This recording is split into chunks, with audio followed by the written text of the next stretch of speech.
मौला रूम रहमतुल्लाह ताला अलैह मसनवी शरीफ में एक वाक़ियो नक़िल फरमायो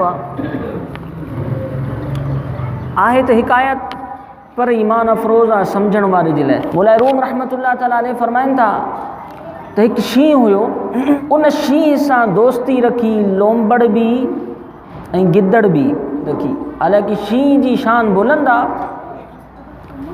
काॾे गिदड़ काॾे लोंबड़ इहे शींहं सां ठहनि कोन पिया मोह मुआंडे में, पर हिननि दोस्ती लॻाई, लऊं लॻाई, शींहं क़बूल कयो। अल्लाह अकबर। जॾहिं ही शिकार ते सफ़र कंदे निकिता त शींहं शिकार करणु शुरू कया। शींहं शिकार कंदे कंदे हिकु ढगो बि जंगली ढगो शिकार कयो, हिकु जंगली ॿकर बि शिकार कयो, हिकु जंगली सहू बि शिकार कयो। शींहं जॾहिं इहे टे शिकार शींहं कया त शींहं सां दोस्ती रखण वारो गिदड़ ऐं लोमड़, इन्हनि ॿिन्ही खे अचे वहम थिया त वाह वाह शींहं सां भाङे भाई वारो। हाणे हीअं कंदासूंसि जो चवंदासूंसि हाणे विरहाइण में इंसाफ़ कजां। अगरि ढगो तूं खणी थो त गिदड़ चयो त मां चवंदोमांसि त ॿकर मूंखे ॾे, लोमड़ खे सेहड़ ॾे, सहू ॾे। हालांकि ही माल जो साम्हूं अची वियो न, हिननि खे उहा दोस्ती, उहा यारी वारी मोहब्बत ख़तमु थी वई। माल खे ॾिसी, माल खे ॾिसी जेसीं ताईं माल न हो तेसीं ताईं यारी ऐं दोस्ती जूं ॻाल्हियूं हूं। जॾहिं माल साम्हूं अची वियो त यारी दोस्ती हली वई। ख़्यालु कहिड़ो पैदा थियो, इंसाफ़ करे रुॻी, इंसाफ़ करे, असांजो बि हक़ अथसि। हिकु वाक़ियो बि आहे, आका करीम अलैहिस्सलाम जे ज़माने में हुज़ूर अलैहिस्सलाम माल गनीमत तक़सीम फरमाए रहिया। हदीस पाक में हिकु शख़्स उथी बीही, उहो मुनाफ़िक़ हुयो। उथी बीही करे उनखे हया न हुई। आका करीम अलैहिस्सलाम जी ज़ात बबरकात खे चवणु लॻो, ए दिल या मुहम्मद सल्लल्लाहु अलैहि वसल्लम, अदुल कर, अदुल कर, अदुल नथो करी, माअज़ल्लाह अस्तग़फिरुल्लाह। हालांकि उहो मुनाफ़िक़ हो।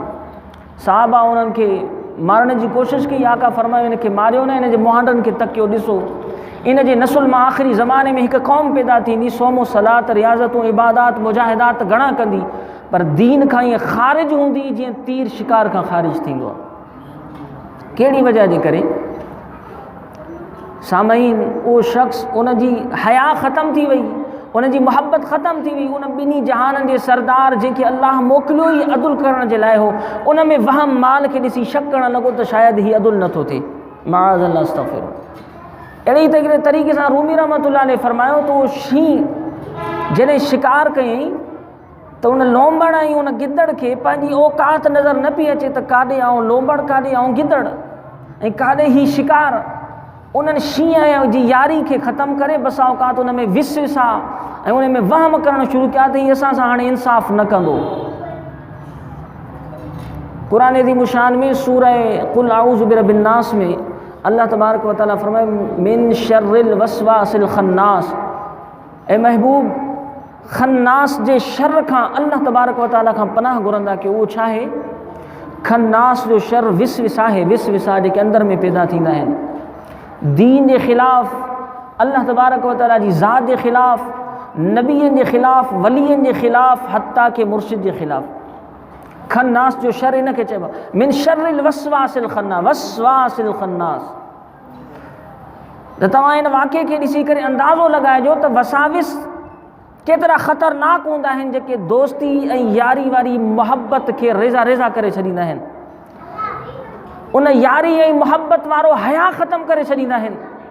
उन लोंबड़, उन गिदड़ खे जॾहिं माल खे ॾिसी विस विसो पैदा थियो, सामईन, माल खे ॾिसी करे दुनिया में अल्लाह तबारक व तआला इन आयत करीमा में जेको फरमायो न, माल ऐं जान अल्लाह जी राह में ख़र्च कंदड़ हुजे, अल्लाह सां वापार करे छॾे, इहो इन जे करे जो माल ऐं जान खे ॾिसी करे पोइ बसा औकात इन दुनिया खे ऐं इशरत खे ॾिसी वसाविस पैदा थींदा आहिनि। माल जी मोहब्बत में वसाविस जेके पैदा थींदा आहिनि, उहे रब करीम जी मोहब्बत खे रेज़ा रेज़ा करे छॾींदा आहिनि, ख़ाली बणाए छॾींदा आहिनि। हज़रत सैयदना मूसा अला नबीना व अलैहिस्सलातु वस्सलाम जे दौर में हिकु शख़्स हो जंहिंजो नालो मुनव्वर हो।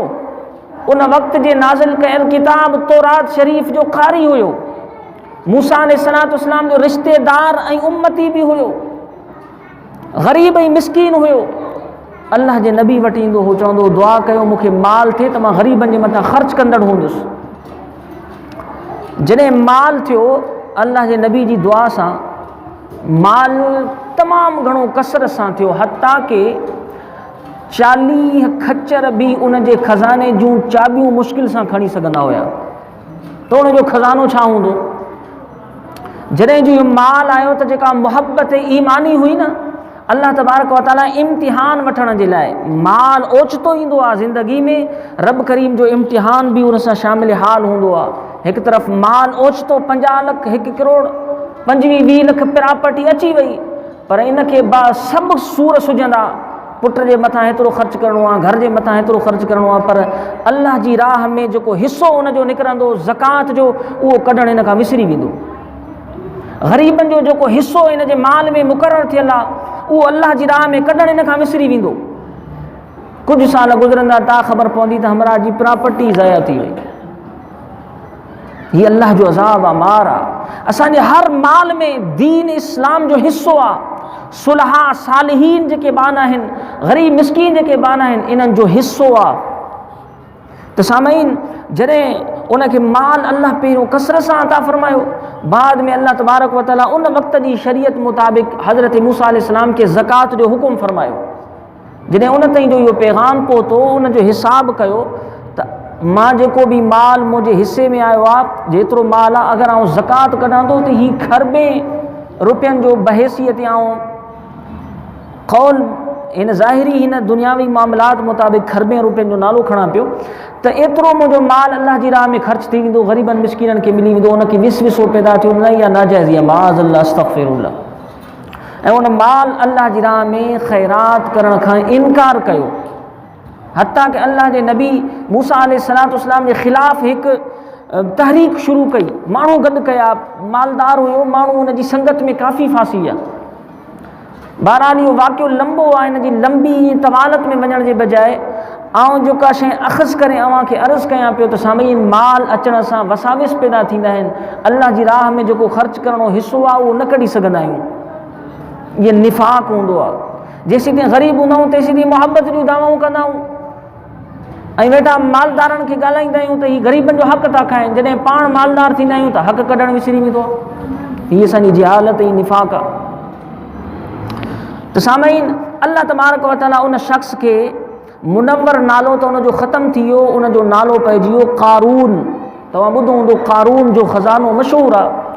अल्लाह तबारक व तआला हज़रत मूसा अलैहिस्सलाम जी दुआ सां क़ारून खे पंहिंजे ख़ज़ाने समेत अज़ाब ॾिनो। ज़मीन खे हुकुम थियो, ज़मीन उनखे जहिड़े जाॻंदे खे माल समेत ॻीहणु शुरू कयो। जेके क़ारून जा साथी हुया ऐं उहो ख़ुदि क़ारून ऐं उनजो माल ज़मीन ॻीहणु शुरू कयो। हत्ता कि हदीस पाक में अचे थो, ज़मीन अञा ताईं उनखे ॻीहंदी रहे थी, इहे तरे ताईं अञा कोन पहुतो आहे। त सामईन, वाक़ियो ॿुधायां पोइ मौलाना रूमी रहमतुल्लाह अलैह जी मसनवी शरीफ़ जो, त जॾहिं उहो माल शिकार कयो शींहं, त उन्हनि जी यारी जेका ही दोस्ती मुहबत जूं दावाऊं गिदड़ ऐं लोमड़ जेके कयूं शींहं सां, त असां तुंहिंजा वफ़ादार आहियूं, उहे मुहबत जूं दावाऊं ख़तमु थी वियूं। हत्ता कि शींहं में वसाविस पैदा शुरू थी विया त इंसाफ़ न कंदो।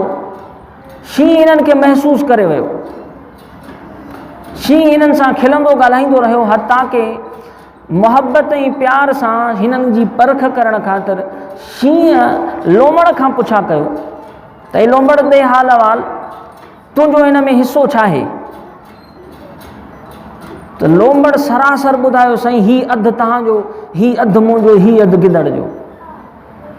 शींहं खे हैरत लॻी, यार हिन खे हया ऐं शर्म ई न आयो, ही जल्दी में हिन जी हिसा, हिन जी औकात छा आहे, ही हिसा करे वियो।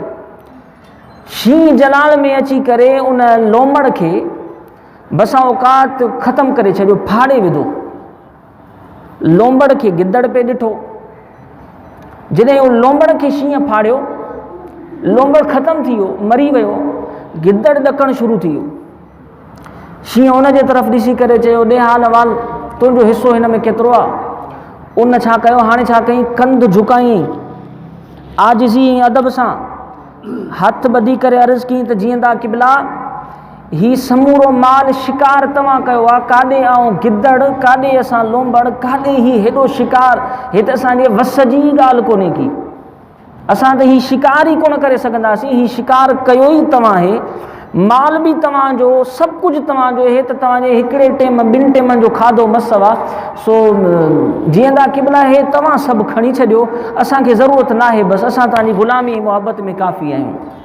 हालांकि हुन आजिज़ी कई, इनकिसारी कई, शींहं खे हुनजी उहा अदा वणी वई, पसंदि अची वई। शींहं फ़ैसिलो छा कयो, चई हा बिल्कुलु तुंहिंजी ॻाल्हि सची आहे, त माल वाक़ई मुंहिंजो आहे, शिकार मूं कयो आहे, तोखे ताक़त ई कोन्हे हिन जे शिकार करण जी, तो पंहिंजी कमज़ोरी जो इज़हार कयो। हाणे ॿुधी छॾ, मुंहिंजो बि इंसाफ़, ही माल समूरो तुंहिंजो आहे, जिथां वणई तिथां खा। मौला रूम रहमतुल्लाह अलैह फरमाइनि था, ए इंसान, अल्लाह तबारक व तआला ईअं ई तोखे त आज़माईंदो आहे, तोखे माल ॾींदो आहे, पोइ तूं हथा खे न विस विस में ईंदो आहे त शायदि ई मुंहिंजी का महिनत आहे, मुंहिंजी का जिदोजहद आहे। दुनिया में हालांकि केतिरा ई अहिड़ा माण्हू आहिनि जिन खे महिनत करण जे बावजूदि माल हथु नथो अचे। इहे वाक़िया बि अल्लाह तबारक व तआला तव्हां असांखे ॾेखारिया आहिनि। तंहिंजे बावजूदि बि सम्झंदा न आहियूं, माल खे सभु कुझु पंहिंजो सम्झंदा आहियूं। सामईन, पोइ अल्लाह तबारक व तआला जी ज़ात बबरकात क़हारियत वारे जलाल में अची हत्ता के ओचितो अज़ाब में मुब्तला करे इहो माल समूरे खे ख़तमु करे छॾींदो।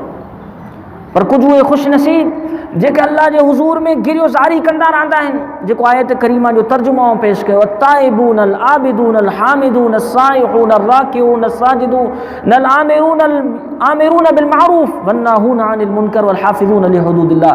इन्हनि सिफ़तुनि वारा ईमान वारा मोमिन जॾहिं इन्हनि खे माल हथ अची वेंदो आहे। सामईन, मौला रूम रहमतुल्लाह अलैह हत्ता के ॿियनि बुज़ुर्गनि बि और भी हिकु मिसाल ॾिनो आहे। फरमायूं, माल हिकु सांप आहे, नांग आहे। इन नांग खे अगरि जेकॾहिं मारणु चाहीं त पोइ पहिरियों जोगी थियणु सिख। अगरि जोगी न थींदे, नांग जे क़रीब थी वेंदे त नांग बजाए पंहिंजे फासण जे तोखे फासाए विझंदो, तूं मौत जो शिकार थी वेंदे। अगरि माल धारणु चाहीं थो, अगरि ज़ोक़ ऐं शौक़ थी त जोगी थी माल धारण जा तौर तरीक़ा सिख, ऐं उहे तौर तरीक़ा तोखे अल्लाह वारा ई सेखारे सघनि था। उहे पंहिंजी तवज्जो सां तुंहिंजी दिलि मां इन माल जी मुहबत खे ख़तमु कंदा। पोइ बसा औकात थींदो ईअं जो तूं जोगी थींदे, जोगी मां मुराद यानी तूं आजिज़ी कंदड़ हूंदे, जीअं लोंबड़ आजिज़ी कई, गिदड़ आजिज़ी कई शींहं जे अॻियां। शींहं हथा के बाद में उनखे माल समूरो ॾेई छॾियो। अहिड़े तरीक़े सां अल्लाह वारा तो में पंहिंजी तवज्जो सां आजिज़ी पैदा कंदा आहिनि, ज़िक्र इलाही वारो नूर दाख़िल कंदा आहिनि। पोइ जॾहिं बि तूं दुआ घुरंदो आहे, इबादत सिफ़तुनि सां गॾोगॾु अल्लाह जो हुज़ूर में चवंदो आहे, परवरदिगार सभु कुझु तुंहिंजो आहे, मूंखे त काई ताक़त ई कोन्हे, सभु कुझु तो ई अता कयो आहे। ए परवरदिगार, मूंखे तौफ़ीक़ अता कर त इन माल खे तुंहिंजी राह में ख़र्च कंदो रहां।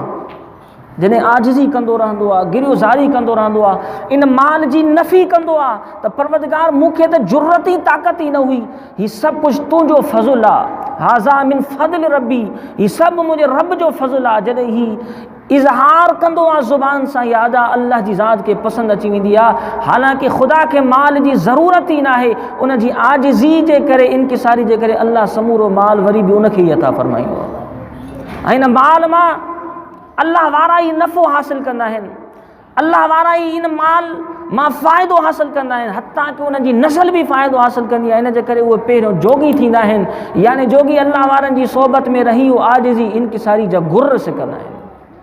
ता हयात अल्लाह तबारक व तआला जो हुज़ूर में अगरि माल अची वियो तॾहिं बि आजिज़ी कंदा आहिनि, शुकुर कंदा आहिनि। अगरि ख़तमु थी वियो तॾहिं बि आजिज़ी ते दाइम ऐं क़ाइमु रहंदा आहिनि, शुकुर ऐं सबुर करे ऐं दीन इस्लाम सां वाबिस्तगी करे आका करीम अलैहिस्सलाम जी इत्तिबा ऐं फर्माबरदारी में ज़िंदगी गुज़ारींदा आहिनि। त सामईन, मौला रूम रहमतुल्लाह ताला अलैह तव्हां असांखे सम्झाइण ख़ातिर मसनवी शरीफ़ में इहो मिसाल ॾिनो त इंसान दुनिया में वारा आहिनि, इहे शेर हूंदा आहिनि, तूं असां नाक़िस हूंदा आहियूं, नाल हूंदा आहियूं, उन्हनि जे दोस्ती जे क़ाबिल न हूंदा आहियूं। असांखे अल्लाह तबारक व तआला जी मुहबत जो शिकार, मुस्तफ़ा करीम अलैहिस्सलाम जे फैज़ जो शिकार करण ॾांहुं ई न ईंदो आहे। इहे अल्लाह वारा आहिनि जेके बसा औकात मुस्तफ़ा करीम जे फैज़ जो बि शिकार कंदा आहिनि, अल्लाह तबारक व तआला जी नाज़िल कयल मुहबत जो बि शिकार कंदा आहिनि।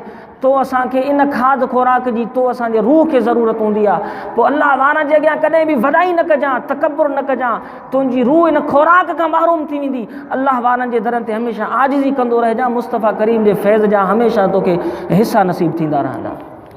मौला रूम रहमतुल्लाह तआला इन तरफ़ भी इशारो ॾिनो आहे। त सामईन अल्लाह तबारक व तआला जो हुज़ूर में दुआ आहे त सम्झण ऐं अमल करण जी तौफ़ीक़